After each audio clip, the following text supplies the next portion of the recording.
Bonjour à tous, j'espère que vous allez bien. Voilà, c'est Francis et nous voici de nouveau pour la formation Mission et Évangile. Et nous avons aujourd'hui le chapitre 3 dont le titre est La mission centrée sur l'Évangile. Nous utiliserons pas mal les notes de P.G. Smith et la première partie intitulée La mission de manière délibérée. Alors, la base théologique pour l'Église missionnaire, le premier point, c'est que la mission est au cœur de la commission abrahamique. Car voici ce que Dieu a dit à la naissance du peuple de Dieu. L'Éternel dit à Abraham, « Je ferai de toi une grande nation, je te bénirai, je rendrai ton nom grand et tu seras une source de bénédiction. Je bénirai ceux qui te béniront, je maudirai ceux qui te maudiront et toutes les familles de la terre seront bénies en toi. » Ça se trouve dans Genèse 12, le verset 1 à 3. La mission est donc au cœur de la commission de Jésus-Christ. Nous voyons ça dans Luc, chapitre 4, verset 16 à 21. Il se rendit à Nazareth où il avait été élevé et selon sa coutume, il entra dans la synagogue le jour du sabbat. Il se leva pour faire la lecture et on lui remit le livre du prophète Ésaïe. L'ayant déroulé, il trouva l'endroit où il était écrit, c'est le verset 18, « L'Esprit du Seigneur est sur moi parce qu'il m'a oint pour annoncer une bonne nouvelle aux pauvres. Il m'a envoyé pour guérir ceux qui ont le cœur brisé, pour proclamer aux captifs la délivrance et aux aveugles le recouvrement de la vue, pour envoyer libres les opprimés, pour publier une année de grâce du Seigneur. » Ensuite, il roula le livre et le remit aux serviteurs et s'assit. Tous ceux qui se trouvaient dans la synagogue avaient les regards fixés sur lui. Alors il commença à leur dire, « Aujourd'hui, cette parole de l'Écriture que vous venez d'entendre est accomplie. » Jésus nous dit donc qu'il est le sel du monde. Il nous imaginait dehors en train d'apporter de la saveur à la viande de la société, mais pas coincé dans une sorte de salière exclusive et monastique. La mission est au cœur de l'œuvre du Saint-Esprit. Jésus nous dit ici que la mission est la raison principale pour laquelle l'Esprit descend sur nous. L'aspect missionnaire de l'Esprit doit l'emporter sur l'aspect expérimental. Utilisons la présence et la puissance de l'Esprit pour être chacun missionnaire 24 heures sur 24. Ensuite, apprenons à gérer la puissance et la présence de l'Esprit lors des réunions d'une manière qui serve à la fois les croyants et les non-croyants. La mission est au cœur de la grande commission. Voici deux grandes commissions finales de Jésus à ses disciples. Matthieu 28, 18 à 20. Jésus s'étant approché, leur parlant ainsi. « Tout pouvoir m'a été donné dans le ciel et sur la terre. Allez, faites de toutes les nations des disciples, les baptisant au nom du Père, du Fils et du Saint-Esprit, et enseignez-leur à observer tout ce que je vous ai prescrit. Et voici, je suis avec vous tous les jours jusqu'à la fin du monde. » Actes chapitre 1, 4 à 8. Comme il se trouvait avec eux, il leur recommanda de ne pas s'éloigner de Jérusalem, mais d'attendre ce que le Père avait promis. Ce que je vous ai annoncé, leur dit-il, car Jean a baptisé d'eau, mais vous, dans peu de jours, vous serez baptisés du Saint-Esprit. Et vous recevrez une puissance, le Saint-Esprit survenant sur vous, et vous serez mes témoins à Jérusalem, dans toute la Judée, dans la Samarie et jusqu'aux extrémités de la terre. Comme nous pouvons le constater, ces différents commandements de Jésus ne visaient pas en réalité d'implanter une église quelque part, ni à construire une église quelque part, mais plutôt à aller dans le monde et faire des disciples. Comme les premiers apôtres obéirent à cela conformément au plan de Dieu, le résultat inévitable fut une création des églises locales. Malheureusement, au fil des siècles, les rôles ont été inversés et la priorité est devenue la création d'églises plutôt que la mission. La mission étant souvent confiée à un département, parfois on entend parler du département des missions, etc., animé par quelques individus intéressés. Le résultat, malheureusement, est que les églises sont axées sur le pastoral, privilégiant le soin mutuel, la création d'une belle culture d'église, un beau bâtiment, plutôt que sur la mission et aller vers les peuples non atteints, par exemple. Donc, nous devons veiller à ce que la missiologie façonne notre ecclésiologie et non l'inverse. L'Église est censée être une agence de mission tournée vers l'extérieur. La mission était l'ultime ambition apostolique. L'Église a été initialement fondée sur une fondation des apôtres et des prophètes. Les apôtres ont été et sont toujours les principaux acteurs de la vie de l'Église locale. Et la mission est leur préoccupation spéciale et leur passion. Paul dit que l'apostolat amène à l'obéissance de la foi tous les païens. Et dans Romains, il dit « Je me suis fait honneur et j'ai toujours eu l'ambition d'annoncer l'évangile là où Christ n'avait point été nommé, afin de ne pas bâtir sur le fondement d'autrui. » Les premiers apôtres étaient donc passionnés de voir les églises annoncer l'évangile partout où Christ n'était pas encore connu, que ce soit chez les voisins ou dans les nations. La mission est ce que l'Église primitive a modélé en apportant l'exemple du commandement que Jésus a donné aux premiers apôtres. L'Église primitive était si loin d'être un club de golf. Une lecture rapide du livre des Actes nous révèle que l'Église était le sel, la lumière, la levure et en pleine mission visible parmi le peuple. Quand on regarde à Jérusalem, on voit la référence qui s'est faite à la foule. Ils étaient devant le Sanhédrin et accusés d'avoir rempli Jérusalem de cet enseignement. Après, on peut voir l'exemple sur la route de Gaza, le ministre éthiopien, l'eunuque éthiopien, qui s'est converti à Christ. On voit à Antioche, ils étaient si importants qu'on leur a donné le nom de chrétiens. Ensuite, à Chypre, ils ont prêché au proconsul Sergius Paulus. Ensuite, deuxième partie, la mission de façon contextuelle. La culture et la contextualisation. Quand on est une communauté efficace de mission, cela suppose qu'on a une compréhension de la culture et la contextualisation. La culture est une pensée de groupe. C'est l'ensemble des idées, des valeurs et tout ça qui caractérise un peuple particulier dans un endroit particulier.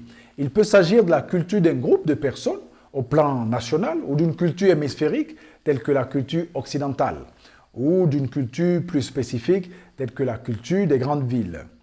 La contextualisation met une chose dans un contexte. Ça veut dire que la culture et la contextualisation se rapportent à l'intégration de l'Évangile dans le contexte d'une culture existante. Étant établi une fois pour toutes dans les Écritures, notre message est inchangeable. Il n'est pas possible d'ajustement. Dans notre culture qui change, par conséquent, la communication de notre message doit être adaptée, c'est-à-dire contextualisée aux différentes cultures, mais ne doit jamais être compromise. Nous pourrions déduire que la Bible détermine ce qu'est notre message. La culture, donc, détermine ce qu'un groupe de personnes fait et pense, mais ne détermine pas notre message. Jésus était le maître et le modèle de la contextualisation. Dieu est devenu homme et a incarné l'Évangile dans une culture spécifique. Nous devrions faire pareil. Son contexte était le Israël périurbain, le nôtre ne l'est pas. Donc Jésus a contextualisé l'Évangile par des histoires comme celle des semeurs qui ont semé des graines sur 4 types de sols. Et un seul sur ces terrains a reçu directement le message. Jésus a dit qu'il était plus difficile à un homme riche d'entrer dans le royaume des cieux que pour un chameau de passer par le trou d'une aiguille. La Bible elle-même est un chef-d'œuvre de contextualisation. Chacun des 66 livres de la Bible fait des références et nous montre des vérités de l'Évangile pour chaque culture. L'Ancien Testament, les Évangiles, de nombreuses histoires particulièrement utiles pour une culture essentiellement analphabète. Tandis que les Épîtres parlent d'une structure plus logique et plus convenable à une audience grecque qui est plus éduquée. Le portrait de l'Évangile ne change jamais, mais c'est le cadre qui peut changer. L'apôtre Paul aimait beaucoup contextualiser. Il entame la lettre aux Éphésiens en disant par exemple aux saints qui sont à Éphèse et aux fidèles en Jésus-Christ. Notez qu'il voulait que ces disciples de Christ comprennent leur identité comme étant à la fois en Christ et habitant à Éphèse. Ils avaient donc la double citoyenneté, c'est-à-dire au ciel et ensuite à Éphèse, et devaient acquérir des compétences en contextualisation pour pouvoir transmettre efficacement leur message céleste à la culture d'Éphèse. Ensuite, on voit le cours de maître en contextualisation, qui est Paul, l'apôtre à Athènes. Quand vous lisez dans Actes chapitre 17, on voit que Paul va à Athènes pendant qu'il attendait les autres et se tenant sur cette place-là pleine d'idoles, il sent l'irritation monter dans son esprit. Alors il commence à raisonner avec les Athéniens.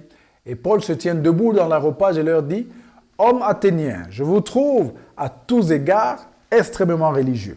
Car en parcourant votre ville et en considérant les objets de votre dévotion, j'ai même découvert un autel avec cette inscription « À un Dieu inconnu ». Alors, ce que vous révérez sans le connaître, eh bien, c'est ce que je vous annonce. Le Dieu qui a fait le monde et tout ce qui s'y trouve, étant le Seigneur du ciel et de la terre, n'habite point dans des temples faits de main d'homme. Lui qui donne à tous la vie, la respiration et toutes choses. En lui, nous avons la vie, nous avons le mouvement, nous avons l'être. C'est ce qu'ont dit aussi quelques-uns de vos poètes. De lui, nous sommes la race. Ainsi donc, étant la race de Dieu, nous ne devons pas croire que la divinité soit semblable à de l'or, à de l'argent ou à de la pierre sculptée par l'art et l'industrie de l'homme. Dieu, sans tenir compte des temps d'ignorance, annonce maintenant à tous les hommes et en tout lieu qu'ils aient à se repentir. Quelques-uns néanmoins s'attachèrent à lui et crurent, Dénis l'Aréopagite, une femme nommée Damaris et d'autres avec eux. Il a aimé et détesté, s'agissant de Paul.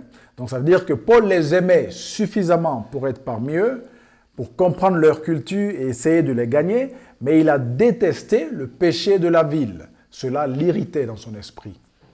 On voit aussi l'apôtre Jean qui nous invite simultanément à aimer le monde et à ne pas aimer le monde, n'est-ce pas?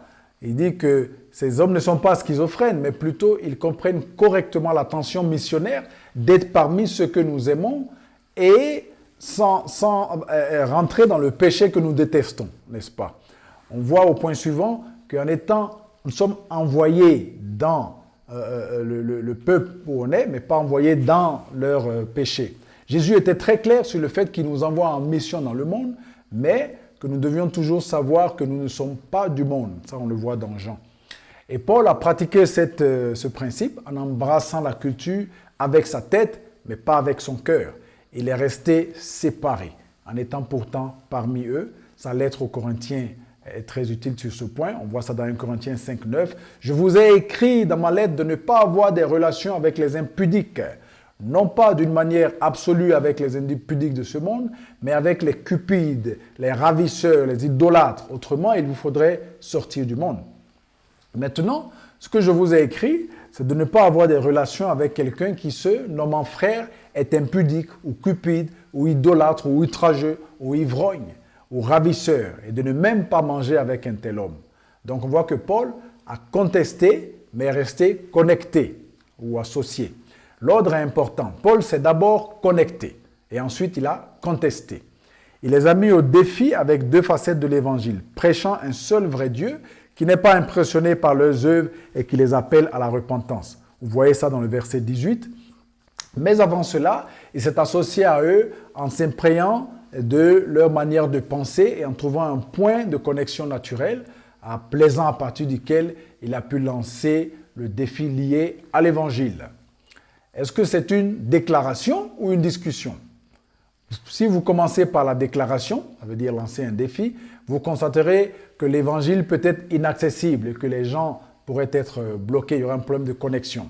Mais toute discussion sans déclaration peut aussi priver l'évangile de sa puissance. Donc le but n'est ni d'être pertinent, ni d'avoir raison. En résumé, est-ce que vous voyez comment le défi de la connexion est là?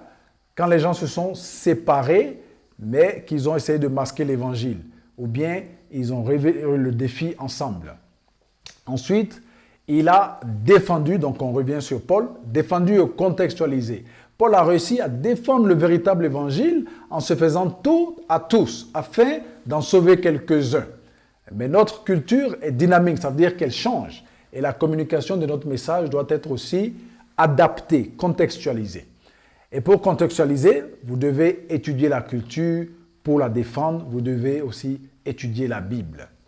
Rappelez-vous, la Bible nous dit ce que nous devons faire et la culture nous dit la façon dont nous devons le faire.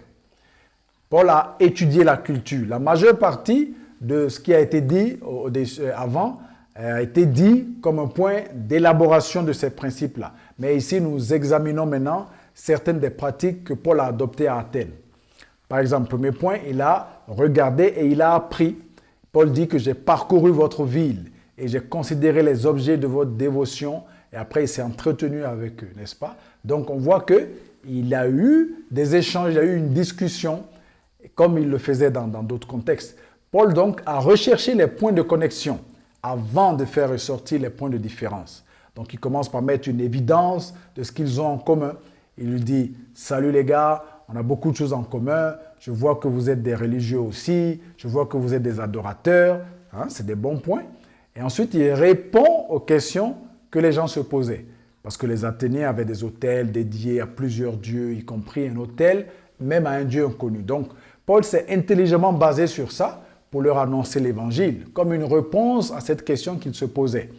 Il a utilisé les métaphores bibliques les plus appropriées. Et il faut voir même qu'il a même utilisé les métaphores sur leur idole même.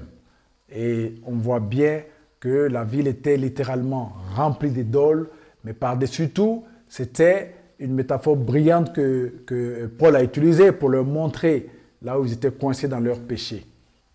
Quand on regarde par exemple les 10 commandements, les 2 premiers de ces 10 commandements nous apprennent que l'idolâtrie, c'est-à-dire l'adoration de quelque chose d'autre que Dieu, est la racine de tout péché. Donc, au lieu d'attribuer l'étiquette de pécheur dès le départ, Paul vient sagement attirer leur attention sur le côté adorateur, n'est-ce pas? Il a dit, vous êtes des adorateurs, au lieu de dire, vous êtes des idolâtries. Puis, il a d'abord, donc, après ça, parlé du péché en contextualisant. Jésus a fait pareil avec la femme au puits, dans Jean chapitre 4. Il lui explique qu'aucun autre mari, aucun petit ami, même pas l'eau du puits, ne pourrait étancher sa soif intérieure. Personne ne pourrait faire ça que lui-même. Donc seul Jésus peut faire ça et aucune autre idole ne pourrait la satisfaire.